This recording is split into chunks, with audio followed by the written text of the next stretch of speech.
Warning, this podcast contains spoilers. Warning, this podcast contains spoilers.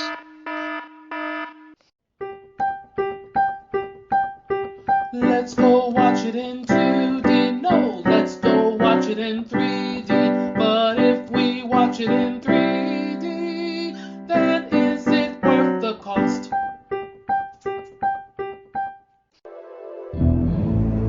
Men with power obey neither policy nor principle. No one is different. No one is neutral. If Superman were here, what would you want to say to him? That my family too had dreams. To look him in his eye and ask him how he decides which lives count and which ones do not. There's a new kind of mean in him. He is angry and he's hunting. I didn't kill those men if that's what they think. This is what makes you such a good reporter. Stuff like this still shocks you. I'm older now than my father ever was. This may be the only thing I do that matters. So falls the house of Wayne.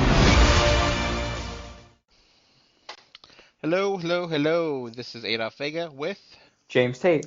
And we are reviewing something kind of interesting here. We already reviewed Batman vs. Superman, Dawn of Justice, as with spoilers, without spoilers, and now we're reviewing the Ultimate Edition. Now, unfortunately, Kristen, I don't think she's purchased this or seen this, so she's not joining us for this time around. It's just me and James, or James and I, and since it's a Blu-ray, and I don't think you have a 3D Blu-ray player, right? No, I don't. I don't have one either, so I'm not going to bother with the 3D part because it's not a whole different thing. So let's get on to this Ultimate Edition of the movie where it's like 3 hours long, right? Yeah, it's 3 hours long. It's a lot longer than the normal film, which is saying something. Yeah, that's probably the number one thing to talk about because Batman vs. Superman did feel long in itself. Yeah, so this one, I will warn you, if anything, this one takes a while. It does. It took me a while to get done with this. Yeah, and like it's kind of one of those things where I'm glad I watched it. I'm happy I have it to watch again, but I don't think I'm in a big rush to ever watch it. That's true. But to be honest, I was kind of like, okay, I could never watch this film again. So it felt like that.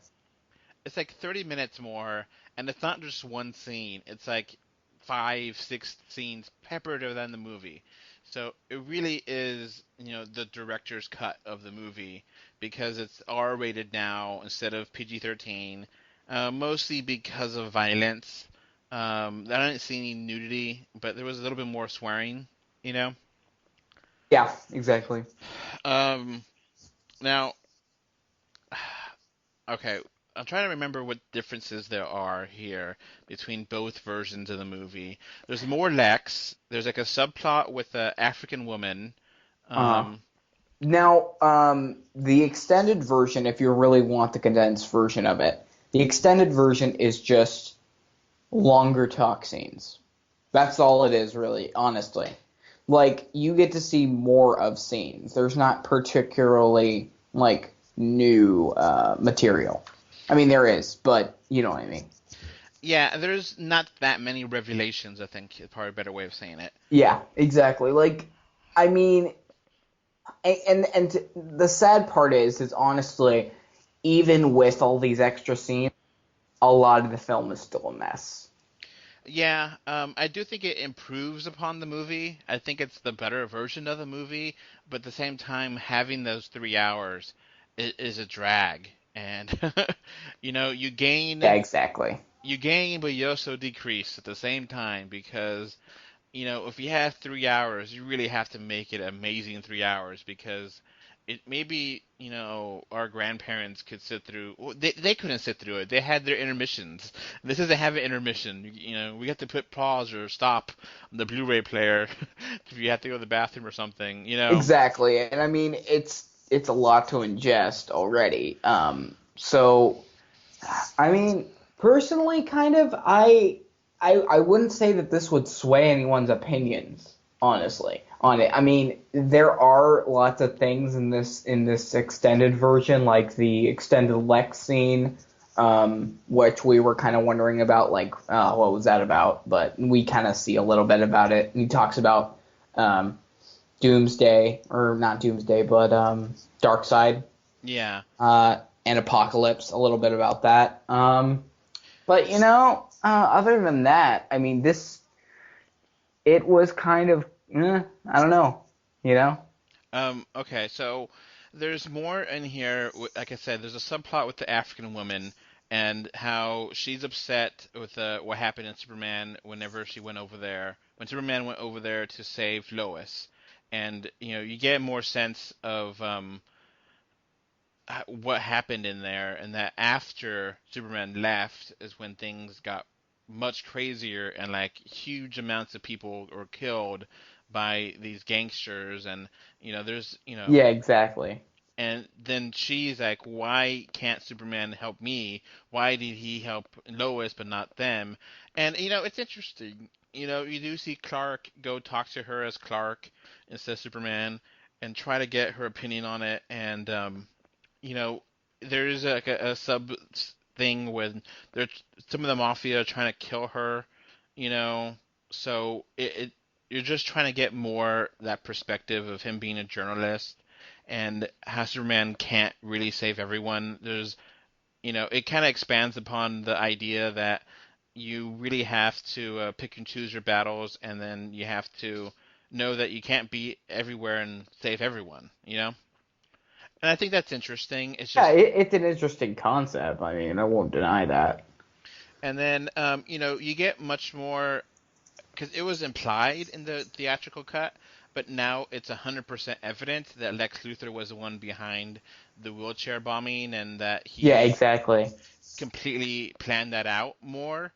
So you did get a few Yeah. more scenes with Lex. Yeah, you got a couple more, but I I don't know if mean, I like him anymore. I don't think so. I still don't like him. At the end, you do get a really extended scene with Lex and Batman, like you mentioned before, where Batman really kind of rips him apart. Not really rips him apart, like just like beats him up and gets him. I like that scene a lot, actually. Yeah, and I mean, there's some of this stuff though. It makes me wonder why couldn't this be in the theatrical? Like, what was their reasoning behind not putting it in? Well, okay, there's that African scene. There's a little bit more blood shown, a little bit more violence there. So I think that pushed it over to the R rating. And of course, having 3 hours is a really scary thing for theaters and for moviegoers Hmm. because, you know, it kind of cuts into the profits.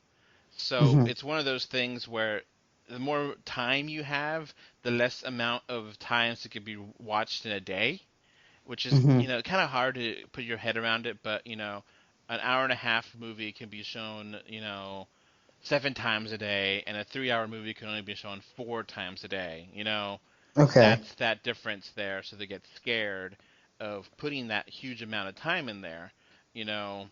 Hmm. So that's one thing with the studio. It's like, no, there's no way you could put that huge amount in there. And the extra violence here and there, you know, you do get a little bit more sense of Lex being more violent and more crazy, you know. Hmm. Yeah, exactly. But I mean, at the end of the day, it's not like the extended version fixes the major problems. Yeah, I mean, there's no nudity to this. There is. There's Bat Affleck's butt in the shower scene. That is funny. That was in there. I was kind of like, oh well, okay. I mean, I don't know why they put that in, but you know, Yeah, but the problems we have with the movie are still the problems. They just kind of explain it a little bit better, yeah, but at the same time, yeah. it just takes so much more time that it just kind of it's. I guess for me, I gave it a 7. I still like the movie. This does not do anything to make me like it less, but it's not enough to me to push it up to an 8. I don't like giving decimals, but for this reason, it actually kind of is a different thing. I could kind of say, all right, this is more of a 7.5, but that's Yeah. still, Yeah, barely but any, I I don't mean, know. I mean, kind of. Uh, I don't know if it kind of pushes it up to anything, honestly. You don't think for you would push it up a little bit or nah? Nah, I'm kind of gonna go with the score that I had because this, I mean, it was okay, but it's nothing, that special, honestly. What else is in there? Oh, you get a scene which I do like where Martha is trying to pay for the funeral, and then the people say, "Oh, it's already been covered by anonymous donation," and which you Hmm. obviously know who that was. That's Bruce Wayne, Batman paid for it, which is Hmm. very Yeah, nice. I do appreciate that. You know, that's a nice little scene that could have been in the movie, but just for time, you know, it, the yeah, exactly. it doesn't really like having that much more time also is with those flashbacks and those cutscenes, Yeah. it just doesn't work. They still don't work. They're not given any more Yeah, okay, explanation. well, like there's a lot of scenes like that they seem good at first. They seem like a good idea to have them, and then it's like, oh, okay, well, what's the point of that? You know what I mean? Yeah. Like there's a lot of that in the film. And what else is there? You get a little bit more of the action scenes where you get to know Lex a little more of how demented he is, but it Hmm. doesn't really make him. It makes him more like a Joker, wannabe than a Lex Yeah, Luthor. yeah, because like, okay, Lex Luthor is evil, yeah, but he's not really crazy. I mean, kind of crazy, but in his very own way, and it's not like a very textbook example of insane, you know? Yeah, it really is. He's just, I guess, upset at Superman because he wanted. Yeah, and he expresses his dislike of Superman by, like, of course, messing with him, and messing with him as in like running for president or something, doing something that upsets Superman, trying to defeat him in a non-physical way. Yeah, he's very petty, and the idea of Lex really being, so arrogant that he can't stand Superman because he wants to be the best man on Earth, kind of thing. Yeah, And and I mean, okay. The thing is that Lex Luthor's thing has always been that he believes that Superman, of course, is way stronger than him. But Lex knows, or at least he strongly believes, that he is far smarter than Superman. So he's always trying to outsmart him. yeah, so I still don't like this Lex. I'm hoping that you were right when you said that you were hoping that this is like a proto Lex, and maybe the next time we see Lex, he's more the traditional Lex that we like or know, because if there's a reason why we like that Yeah, character. and another thing I got from this was that the Lex Luthor, if I had to add, I didn't really catch this the first time, but I didn't really get any, like, he's super smart scientist out of this. Yeah, I mean, he just basically used the machine to become smarter, and they do mention a little bit more of his father, but I don't really care, you Mhm. know. It Exactly, yeah, I'm kind of wondering about stuff like that. so it's just one of those things where it's like I'm hoping that he gets more, in prison, more beat up and more becomes more, I don't know. He just seemed really whiny and just doesn't seem like Lex. I don't really like Gene Hackman's Lex because he's really goofy, and the Lex in Superman Returns I thought was okay, better version of that Gene Hackman. But like I think if they want a Lex, I think the best one is the Smallville one. I don't know if you've seen Smallville for Lex, where he has that, evilness to him, but you like the character because how evil he is. Kind of like Amanda Waller in Suicide Squad, she's evil. You really hate her, but you like that how evil she is that you could hate her. You appreciate the evilness kind of thing. You know what I'm saying? I mean, I understand that personally. So what else is in there that's new? Not much. I mean, a little bit more of, Yeah, not a lot. there's like, 2, 3 minute scenes here and there, here and there, here and there. The main things we did cover, the subplot with the African woman, which is really interesting, after seeing Avengers or Captain America Civil War, they use that same kind of thing in there, with, Yeah, that was kind of interesting. you know, They had that. it's basically the same plot point, and, I don't know how that got into both movies, but it's basically the same exact idea. Um, so, yeah, Ultimate Edition, I guess better, but not a huge leap better, I think. The pluses and minuses kind of even out, you know. So, if you like the movie, you may like this a little bit more. You kind of see what they're trying to do better. But if you didn't like the movie, you're not really gonna like. This is not gonna convert you, like you said. It's not really. They were right when they said that. And they were like, if you don't particularly like the Batman versus Superman, the original, like the movie version, it's not like you're gonna like it now. So, um, this is interesting. It kind of sets a precedent, though, that other DC movies may have a director's cut.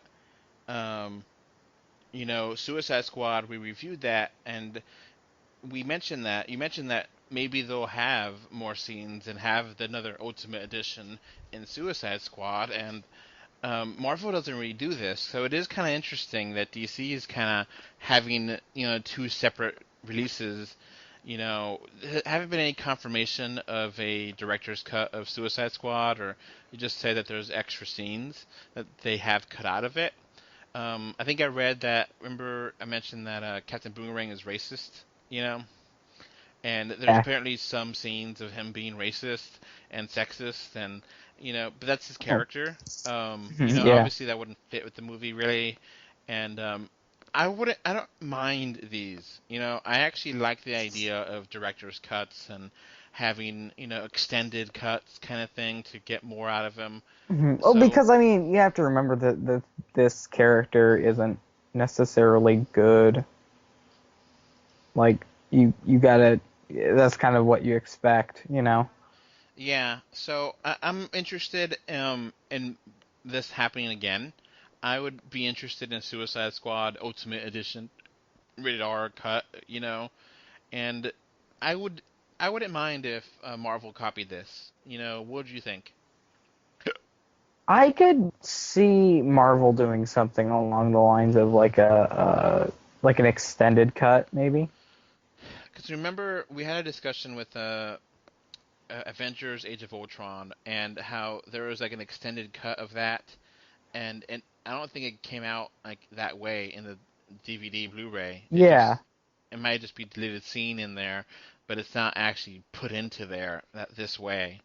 So, a thing with 3-hour movies is that you really have to have enough information to keep it interesting and compelling and not make it feel like it's a 3-hour movie. Because, if it feels that long, it's not good pacing. It's not, there's problems here. And if they want to make it 3 hours, then they really have to justify it. So it's one of those things that you can't just make it for the sake of making it. You have to defend your movie and make sure there's enough there that 3-hour movies like what's one? The Wolf of Wall Street was like 3 hours long, but it didn't feel long because it was fun. You know, it was funny and it was entertaining, and I didn't mind that being longer. But obviously intermission starts coming into, you got to take potty breaks because you just can't hold it for, 3.5 hours, and it just, Yeah. our attention span is so used to being 90 minutes. And then when it starts getting to 2 hours, it's when it's like, okay, you got to wrap it up. And, I remember commentary from James Cameron on Terminator 2, and he said that he was really fighting the executives because like he wanted to make it like 2 hours and 15 minutes, and how they, like I mentioned before, every minute counts, and basically they said every minute you have to over 2 hours you have to justify it because audiences are just not wanting to sit there for that long, and you have to make sure the scenes don't drag out but are interesting enough to keep going. And that's where this kind of falls, you know, it was a event to watch it, this cut, and I don't really want to watch it again. If I want to watch it again, it may be a few years from now kind of thing, but I don't know if I'll watch the ultimate cut or the regular cut. You know, it's interesting, but not great. All right. Do you have anything else to mention, James? No? Oh? I mean, if you like Batman versus Superman, then you'll like this film. But yeah, other than that, I mean, not really anything else. Okay. Well, see you next time for the next. See you later. Bye. All right, so that's gonna wrap up this podcast. Remember to like, comment, favorite, subscribe, love, whatever, heart it, do something. 3D or 2D.com can be found on Facebook, Twitter, Instagram, YouTube, iTunes, Google Play, Stitcher Radio, and SoundCloud. And if you want to send us email, our email address is email3d or 2d@gmail.com. And thank you again for listening. Bye. Thanks. Bye. Bye, everyone.